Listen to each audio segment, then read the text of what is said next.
Okay, welcome all. My name is Jamal, Manager of Account Management here at EMHware, and welcome to our final Lunch and Learn for the 2025 year, where we're going to be talking about the contract, otherwise known as fee for service module, as well as our payment processing solution. So a little bit of housekeeping before we kick off. So today's presentation is going to be broken up into two main parts. Maggie, one of our implementation gurus, will be handling the contract portion for today, and then I'll be taking the reins of payment processing a little bit into the webinar. So in terms of questions, if you are unfamiliar with Zoom Q&A, towards the bottom of the screen, at the bottom taskbar of your Zoom window, you'll see a Q&A button there. Feel free to type in your questions all throughout the webinar regarding any questions that you may have. Since we do have multiple presenters, I would recommend that you maybe allocate your question to either Maggie or Jamal or contracts or payment processing, otherwise known as PayPro, so we can do an effective job in answering and scoping the questions. So we're able to receive questions all throughout the call, but we will orient some time towards the end of each part to answer any questions that you may have, and the Q&A will be able to keep track of all the questions. So don't be shy. We know that both of these modules and functionality within EMHware, there's a lot to them. So we're looking forward to answering any questions that you may have about them. So without further ado, I'd like to introduce Maggie McGrath. Like I said, one of our implementation specialists here over at EMHware, and she'll be taking the reins and talking a little bit about our contract module. Thank you, Jamal. Hi, everyone. As mentioned, I'm going to walk through the contract module today.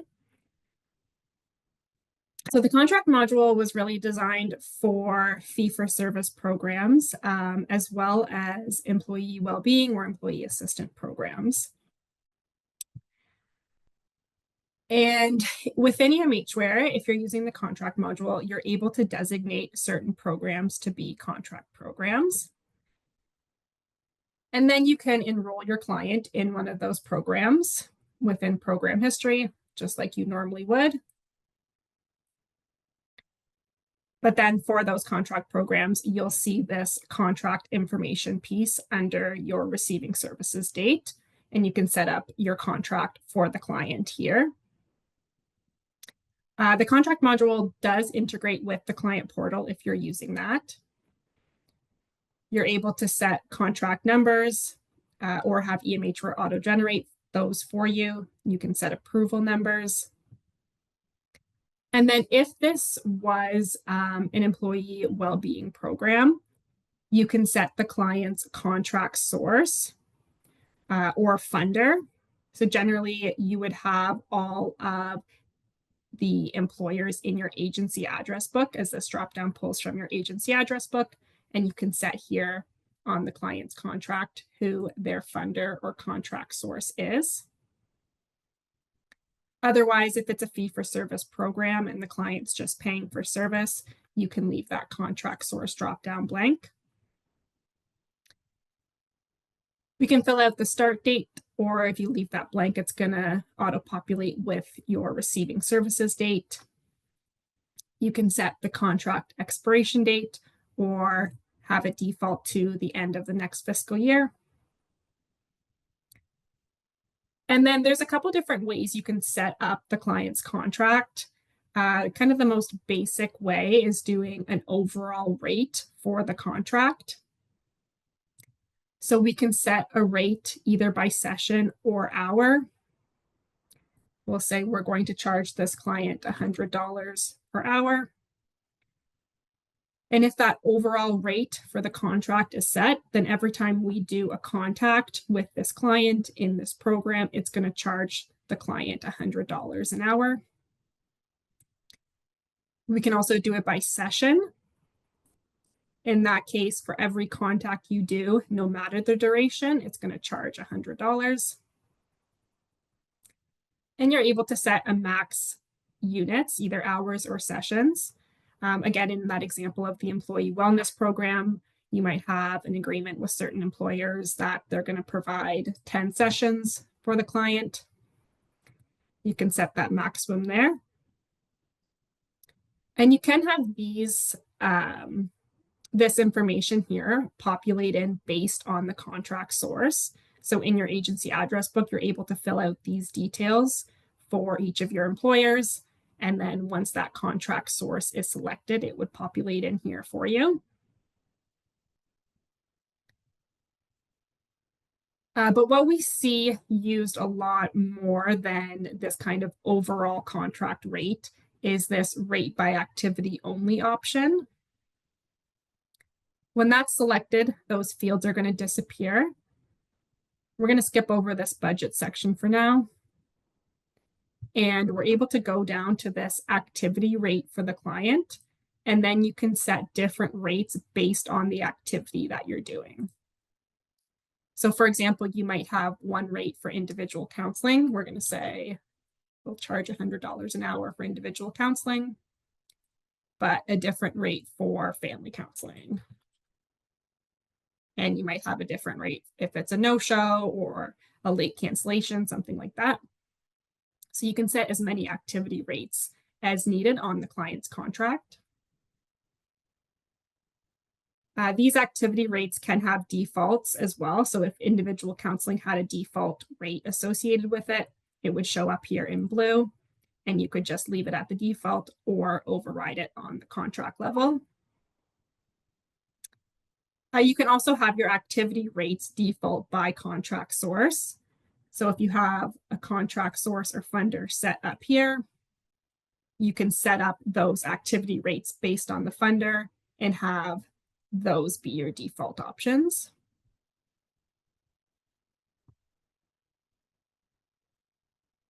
Once we have the client's contract saved, we can then enter contacts. We select our fee-for-service program. The client must be present in order for it to charge the client. Pick our activity. We say we did 1 hour of individual counseling for this client. It's going to charge the client $100 based on that activity rate that we set up on the contract.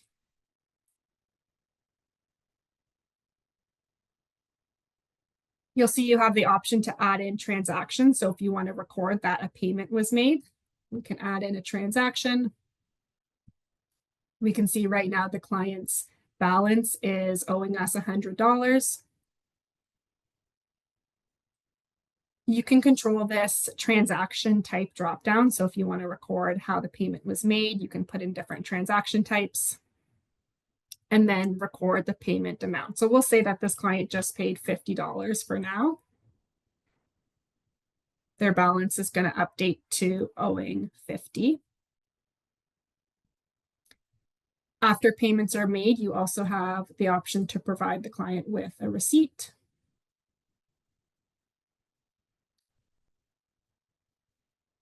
And we do have an invoice option as well.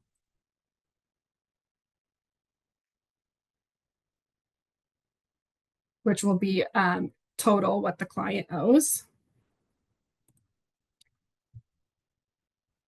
Back in our contract setup, you also have this option, Bill To, where you can pull in people from the client's address book. So for example, if your client was a child, but you wanted to be able to bill the client session to either the mom or the dad, or maybe mom or dad are going to submit that receipt or that invoice to their insurance, so you want their name to show up on it, you can pull in people from the client's address book.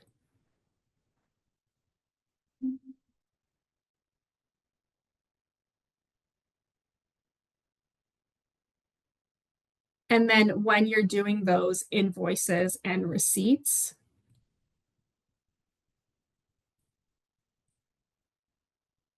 you have the option to either set it to the client, someone from their address book, or if the client has a contract source, you also will have the option to select that contract source here.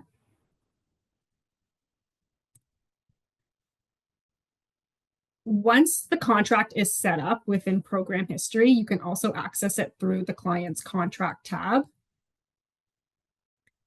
And if we scroll over to the far right here, you'll always see the client's outstanding balance. So I can see right now their balance is owing us $50.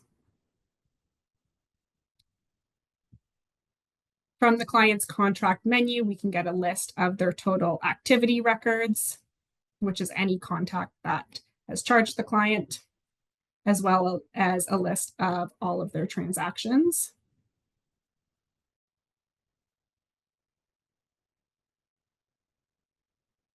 The other piece in the contract setup that we can do is add in expenses.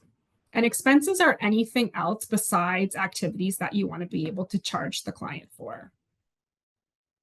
So this expense dropdown is customizable. You can put any options that you want in here.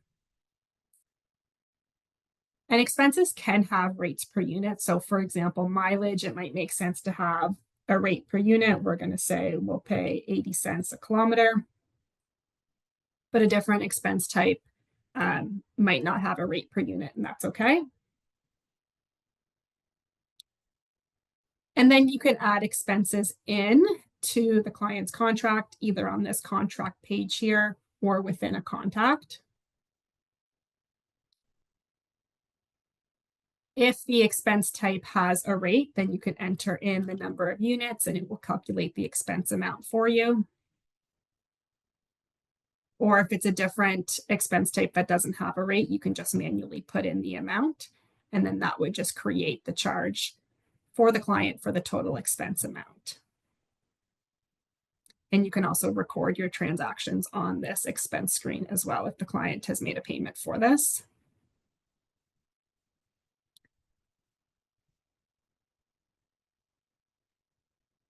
And then the other option to set up the client's contract is using this budget piece. So in this case, if the client has a budget set, we're going to set a budget of $1,000. You still can add in your activity and expense rates. But then when we do contacts or expense records, rather than creating a charge for the client, it's just going to pull that amount off the client's overall budget. And we can allocate certain amounts of the budget to each of the activity or expense types. So for example, if we say we're going to do 5 hours of counseling based on the $100 an hour rate that we set, it's going to allocate $500 of the client's overall budget to individual counseling. You can also choose to have this field be editable, and you can do it the other way. You can just allocate the dollar amount, and then EMHware will calculate the max number of hours or sessions based on the rate. And if we go to the client's budget, we'll see that that $500 has moved into the allocated activity funds. They have $500 remaining in their non-allocated activity funds, for a total of $1,000. And we can see that they've used one of their allocated 5 hours of individual counseling. Now that we have that budget set, if we were to do that same thing, where we have a contact for individual counseling for 1 hour, we can see that the client is not going to pay anything for this. It's going to charge the contract instead, that $100. So we'll save that and take a look at the client's contract. We can see now that we've used $100 of the allocated $500 for $400 remaining. Once that contact is authenticated, it's going to move it into the approved section. And same thing with expense rates. We can allocate a certain amount of the budget to each of the expense types. Or if there's no allocated amount, it just comes off the unreserved or the unallocated funds. And same thing when we put in expenses, it's not going to charge the client. It's just going to pull that amount off the client's overall budget. We can see what's used and what's remaining of the total allocated.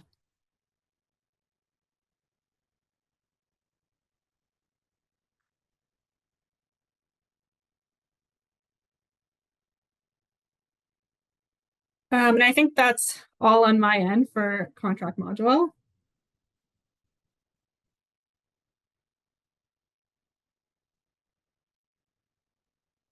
Very cool. Thanks a lot, Maggie. We do have some questions here. I'll kick off from the top. So Samantha is asking, can we charge clients ahead of time for a packaged service? Is there a way to connect this to the appointment module so that any pre-scheduled appointments would be charged ahead of time? So you can enter appointments. So if we did an appointment for individual counseling, it would show the charge on the appointment, but it doesn't actually create the charge in the client's file until after it's resolved into a contact. So you could set up, 10 appointments for individual counseling for this client in the program. And then every time you resolve it, it would then charge the client for that session. Okay, thank you. Moving on, we have you mentioned that the client, or you mentioned that the client must be present to be charged. Can this be altered as staff travel to clients, which is billable, but there is no client present?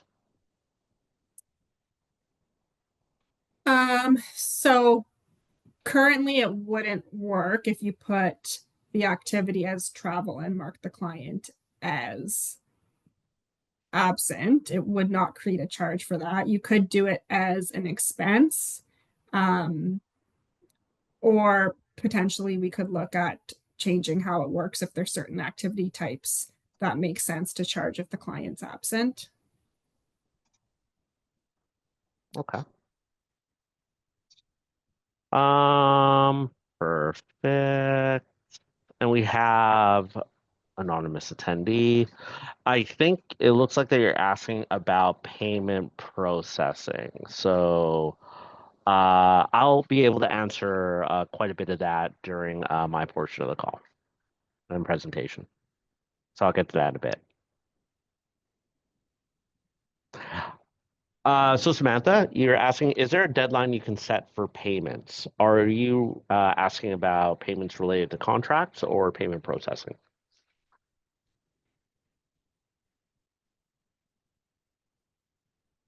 Okay, so this one's for you, Maggie.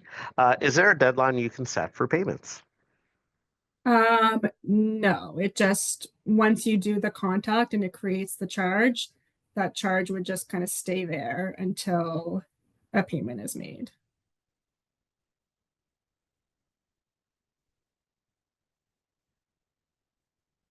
Okay. Any other questions for Maggie regarding the contract module?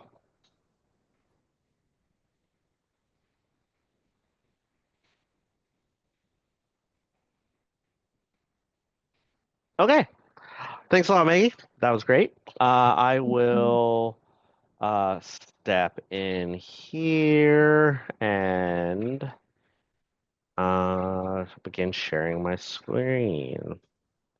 Bear with me all. Sometimes when I share my screen, my audio cuts out briefly. So just an FYI.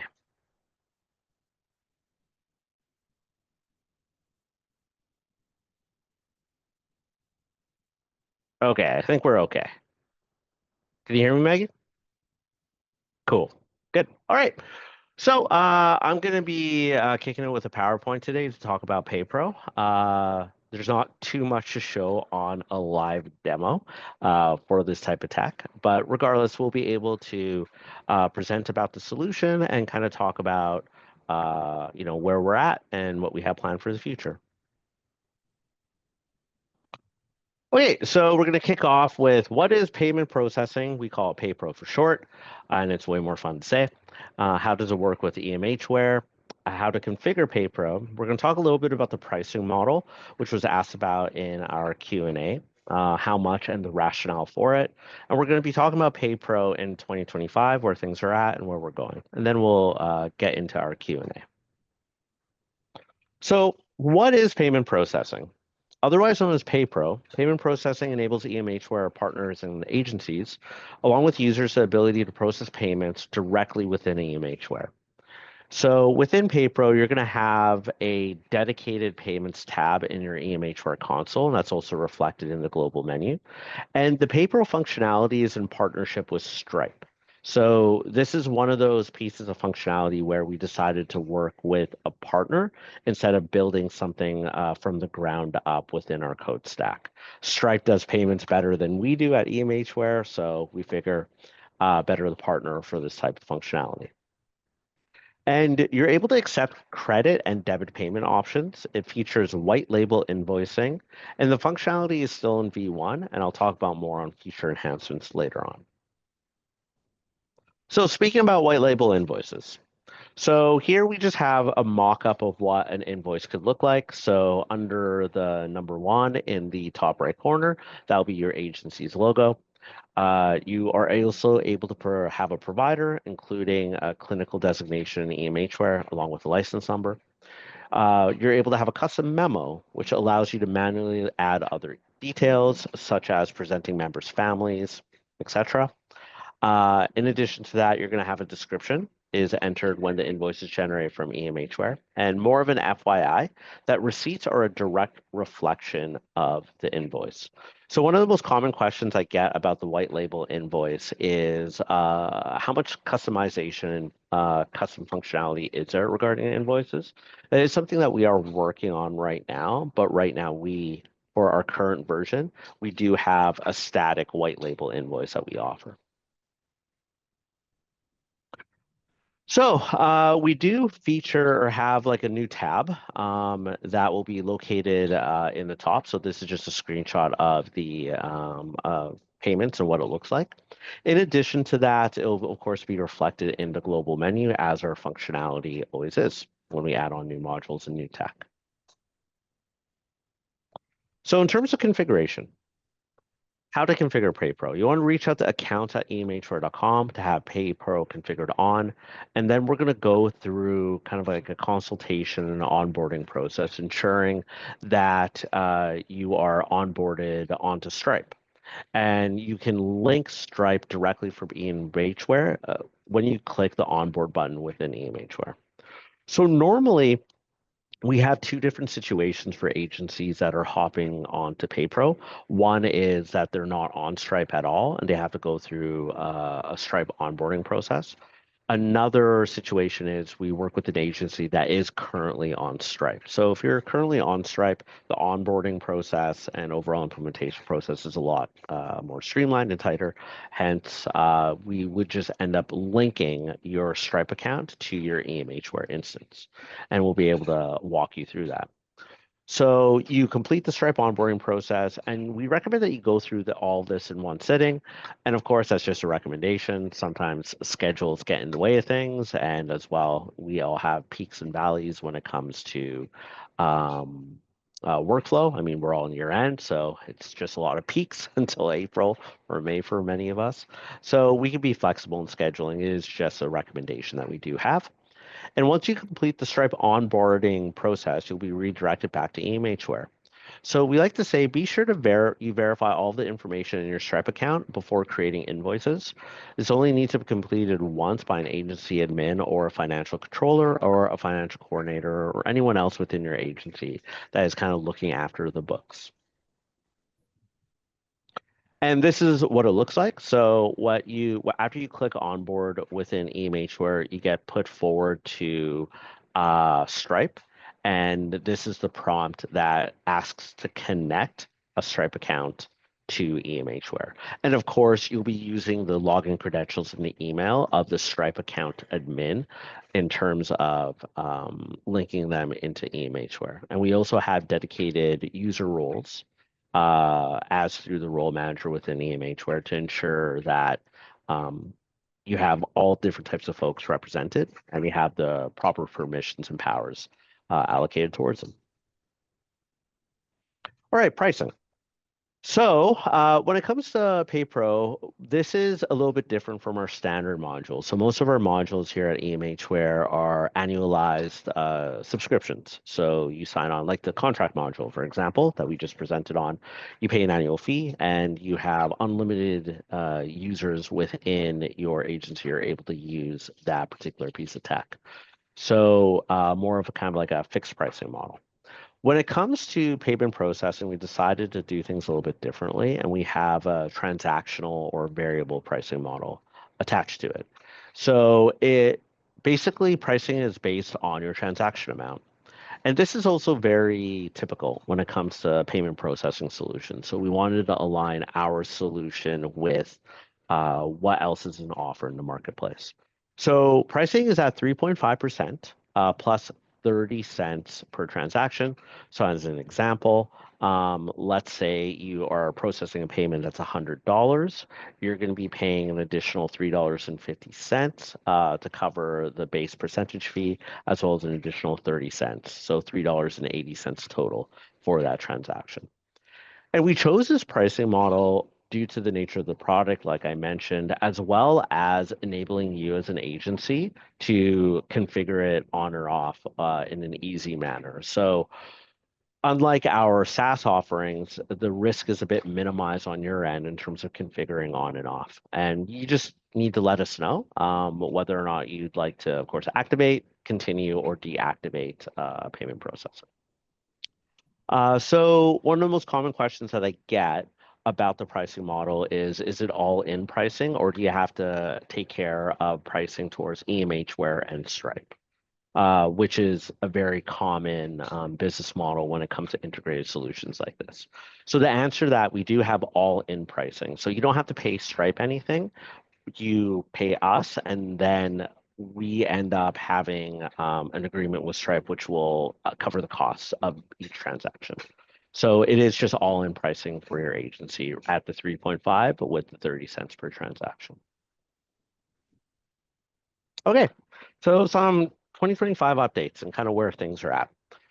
So we're working on various enhancements, including invoice attachments, split tender payments, recurring payments, and card on file workflows.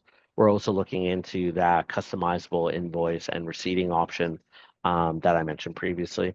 And we're also, which we're quite excited about, we are currently beta testing point of sale payment workflows and the use of terminals. So this is quite exciting. We're going to be able to work with agencies to actually send out dedicated terminals. So point of sale terminals like that, like that's pictured here. We're still looking at a bunch of different options in terms of models and makes. But you're going to be able to collect payment in agency in person, which is quite exciting. And it would be automatically processed through the EMHware PayPro solution. And in addition to that, we're also going to be integrating PayPro with the contract module. So this is on our product roadmap at this time. We're very excited about it through some testing that we've done last year. And well, I would say mid to late last year, we realized that, that's a bit of a gap on our end in terms of offering a cohesive and integrated solution. So we are working on making sure that fee for service and contracts can speak with PayPro and vice versa. And we're really excited about it because it's going to bolster both products as well as their supporting services once we go live with that. Okay, that's it for me and PayPro.